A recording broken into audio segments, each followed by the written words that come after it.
141번째 영화 미드소마 얘기해 보도록 하겠다. 감독 각본의 아리 에스터 감독이 연출을 했고 2019년작이다. 영화의 내용은 이제 가족을 잃은 어, 데니라는 한 여성이 나오고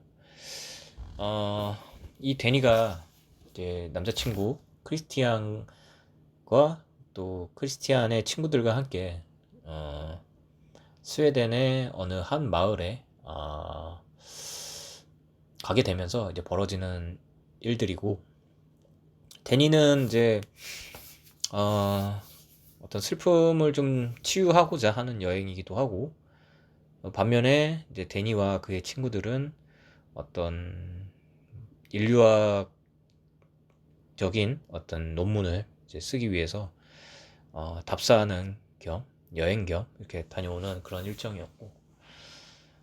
그렇게 이제 스웨덴의 어느 한 마을, 전통을 유지하는 그런 한 마을에 이제 도착하게 되고, 이제 거기서 어, 벌어지는 어떤 끔찍한 모습들을 이제 보여주고, 뭐 여차저차 해서 어, 데니의 어떤 바람대로 이제 슬픔은 좀 덜어냈다. 뭐 그런 이제 내용으로 영화는 이제 끝이 난다. 장르가 호러 장르이기 때문에 뭐 그에 걸맞는 어떤 잔인한 장면들은 나오긴 하지만, 음, 어, 일반적인 호러, 그러니까 우리가 무서운 영화라 공포 영화라고 할 수 있을 정도의 어떤 그런 내용은 아니고, 뭔가 좀 신비하면서도 어, 뭐 그런 느낌? 조금 뭐랄까 묘한 그런 어떤 분위기를 뉘앙스를 풍기면서 영화는 진행이 되어 간다. 내가 본 영화는 감독판으로서 약 한 3시간 정도의 분량의 영화이고, 시작하고 1시간 정도까지는 굉장히 좀 별 어떤 사건도 일어나지 않고, 뭐 어떤 아무것도 뭐 일어나지 않은 채 그냥 그렇게 지루하게 이제 흘러가게 되고, 이제 그 후에 이제 중반쯤을 접어들면서 어, 좀 뭐 예기치 못한 어떤 사건들을 보여주면서 관객들의 어떤 몰입도를 쫙 이제 주다가 좀 다시 느슨해지다가 다시 또 몰입하게 되다가 또 느슨하게 되면서, 이것을 좀 반복적으로 이제 하면서 영화는 이제 끝이 나고, 3시간 분량인데, 이제 원본을 보지 못했기 때문에 뭐 비교를 어떻게 해야 될지 모르겠지만, 뭐가 더 추가됐는지 모르겠지만, 평을 들어봤을 때는 감독판이 좀 더 안 좋다라는 평들이 있기 때문에, 내 생각에도 좀 뭔가 많이 이제 추가된, 그러니까 의미 없이 추가된 장면들이 좀 있다는 생각이 좀 들긴 한다. 좀 알찬 영화는 아니라고 좀 편집이 된 것 같고, 그런 면에서는 감독판보다는 일반 버전의 영화를 보는 게 더 낫지 않을까 좀 싶기도 하고 그렇다. 미드소마는 이제 스웨덴의 어느 외지 마을에서 벌어지는 이제 뭐 부족이라고 해야 될지 원주민이라고 해야 될지는 모르겠지만, 하여튼 그 작은 공동체에서 벌어지는 일들이고, 그리고 그 공동체들이 어, 뭐랄까 하지라고 해야 되나, 해가 지지 않는 어떤 1년 중에 한 그 날짜를 정해서 어떤 의식 행위를 이제 하고 있고, 그것을 이제 모티브로 찍은 영화라고 좀 보여진다. 근데 그 의식 행위 자체가, 세레머니 자체가 이게 유럽의 어떤 국가에서 지금 현재 벌어질 수 있는 일이냐라고 생각했을 때는 좀 의문이 가고, 이런 어떤 여전히 이런 어떤 뭔가 어, 뭐 토테미즘이나 뭐 어떤 샤머니즘 같은 그런 것들은 뭐 아마존 밀림 같은 곳에서나 이제 뭐 일어날 법한 일이지 않나 좀 생각이 든다. 아무리 뭐 오지라고 해도 그래도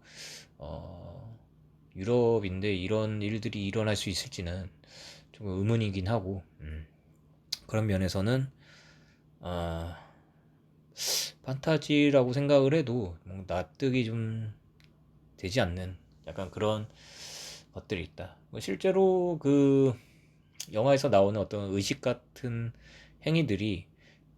오래전 그 북유럽에서 했던 뭐 그런 것에서 뭐 따왔다고 하는데, 차용했다고는 하지만 그것을 여전히 하고 있는지는 잘 모르겠으나, 뭔가 단절된 어떤 작은 그 공동체가 어, 존재하는지도 의문이지만, 어, 이런 것들이 납득이 쉽게 되지는 않았던 점이 좀 유감이었다고 좀 생각이 든다. 영화를 다 보고 난 후에는 이 영화 미드소마라는 영화에는 어떤 뭐 영화적인 깊이나 뭐 어떤 철학과 관련된 주제 같은 거는 존재하지 않는다고 생각이 들었고, 되려 이제 호러 장르 영화답게 마무리는 되었으나, 호러 영화답지 않은 좀 그런 설정 방식이 좀 지루하다고 좀 생각이 들었다. 영화의 어떤 좀 특이점이라고 한다면 이게 그 배경이 이제 해가 지지 않는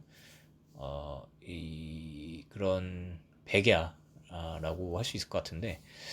그 이제 계절적 배경으로 이제 찍은 것이기 때문에 좀 쨍한 날씨에서 일어나는 뭐 그런 일들인데, 이게 보통은 호러는 이제 굉장히 어두울 때, 뭐 밤이나 뭐 이럴 때 관객들을 놀래켜주는 어떤 그런 기법을 쓰고 있는데, 이 영화는 좀 그런 어떤 답습에서 호러의 어떤 호러 문법을 좀 벗어나 그렇게 좀 해가 쨍할 때 그런 이제 그 어떤 배경으로 찍었다는 게 좀 차별점이라고 할 수 있으나, 다만 이제 단점이 좀 무섭지가 않다. 놀랍지가 않다. 라는 게 좀, 이 영화의 좀 약점이라고 좀 보여졌다. 그래서 개인적으로는 되려 그냥, 좀 호러적인 그 우리가 생각하는 호러의 문법에 따라서 영화를 좀 만들었으면 어땠을까라는 좀 생각이 많이 들었고, 어, 이게 중반부를 넘어가면서 계속 그 부족 사람들의 이렇게 어떤 의식 행위 같은 것만 계속 줄줄이 이제 보여주기 때문에, 이거 좀 너무 과하다라는 좀 생각이 들었고, 그래서 영화는 이제 뭔가 좀 거칠애를 좀 많이 한 듯한 느낌이 좀 많이 들었다라는 좀 생각이 들었다. 영화에서 뭐 감독의 어떤 중요한 키포인트, 뭐 핵심 키워드 같은 거라고 할 수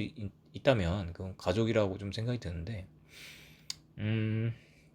여기서도 가족의 일은 데니라는 인물이 주인공이고, 어쨌든 영화는 그런 가족의 어떤 상실감으로 인한 그 슬픔들을 치유하는 과정이라고 좀 보여줄 수 있을 것 같다. 그래서 뭐 그 이제 뭐 데니와 같이 이제 여행 갔던 그 친구들은 다 죽게 되지만, 그들이 왜 죽었냐라는 것보다도 이 슬픔을 치유했다라는 거에 포커싱을 좀 두고 영화의 결말을 짓는 것으로 보아서, 뭔가 뭔가 좀 이 스웨덴의 어떤 외지마을의 어떤 그 세레머니, 의식 같은 거는 영화를 좀 어떤 거들 뿐이고, 직접적인 어떤 핵심은 슬픔을 치유하는 어떤 여행의 어떤 여인의 여자의 어떤 과정이라고 좀 보면 될 것 같다는 좀 생각이 많이 들었다. 단지 단지 그 과정이 치유되는 과정이 어, 생전 처음 보는 그런 사람들이 와서 자신의 슬픔을 공감해주고 같이 울어주고 하는 그런 모습으로 인해서 치유가 되는 것처럼 보이긴 하지만, 그것도 약간 납득이 잘 되지 않는 부분이라 생각이 들고, 되려 음, 그 마약과 비슷한 어떤 차를 마시면서